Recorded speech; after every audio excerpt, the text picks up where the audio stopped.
O importante não é a gente padronizar os filhos, ou pensando nas parábolas, os cristãos, porque às vezes a gente pode querer ter um padrão.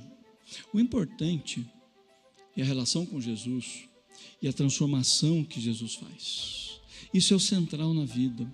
E essas parábolas querem enfatizar isso. Como as pessoas chegam a Jesus, como elas optam pelo reino de Deus, como elas conscientemente têm uma decisão de agora assumir os valores que Deus traz e que muitas vezes são opostos a uma série de outros valores que elas viveram. E elas não fazem isso porque pai e mãe obrigou, porque são da igreja, elas não fazem isso porque o pastor brigou com elas não fazem isso porque o amiguinho. É uma experiência tão profunda que na maior parte das vezes é praticamente inexplicável. O que você consegue dizer é, cara, mudei, né? E eu sei quem mudou minha vida, mas não dá para entrar em detalhes sobre como isso aconteceu. E há um lembrete na primeira parábola que diz assim, na versão Almeida atualizada, diz assim: por causa da sua alegria, ele vai e vende tudo o que tem e compra o terreno. Eu queria salientar essa questão, gente.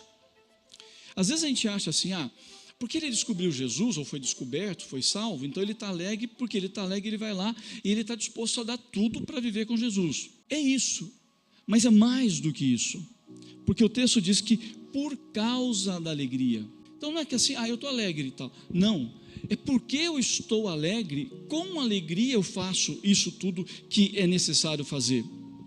Ele não age apenas, esse homem, com alegria, mas ele age por causa da alegria que se instaurou na vida, porque aí é um estado de viver diferente, alegre com Jesus.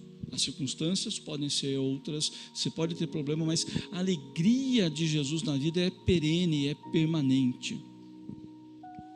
Ele não age apenas com alegria, mas ele age porque ele é uma pessoa alegre, é a alegria que o move.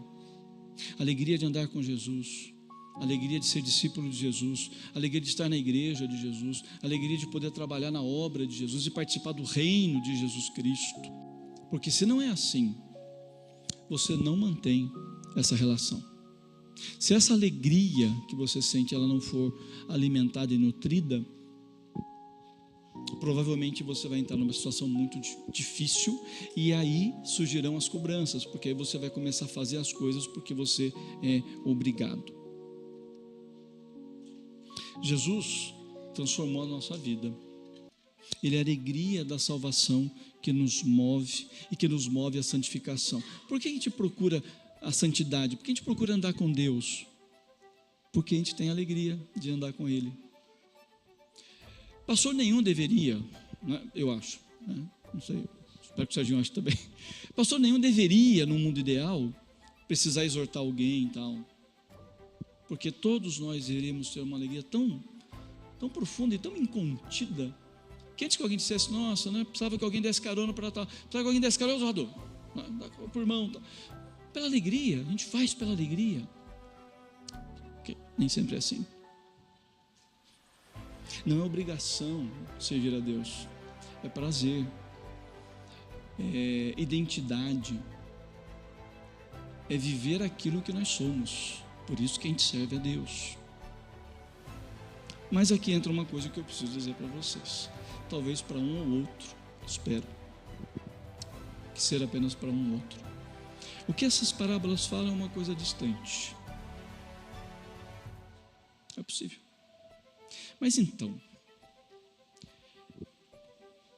não permita que essa parábola fique apenas numa leitura, numa fala e você vai embora.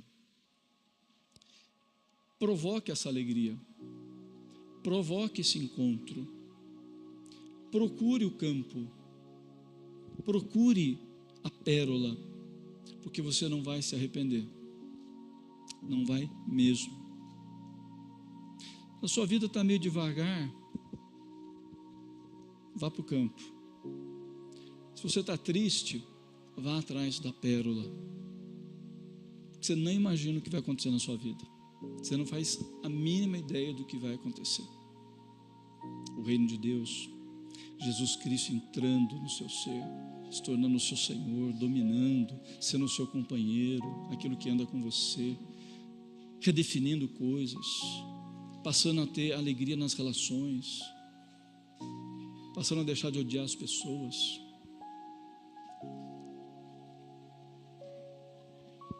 Há impedimentos? Para o homem, sim, não é? Para os dois, sim. O campo não era dele, a pérola estava lá e algum podia chegar e comprar. Mas eles não falaram assim: que pena, não é? Se esse campo fosse meu, eu pegava. Se eu tivesse o dinheiro agora, eu comprava a pérola, mas não tenho, vou seguir viagem. Eles não titubearam em nenhum momento. Era aquilo que eles queriam. E aquilo se tornou uma obsessão da vida deles. Seja assim na sua vida. Se a gente tem relação com Jesus, que isso seja, e se não é, volte a ser. Se a gente não tem, que seja para ontem. Que seja para ontem.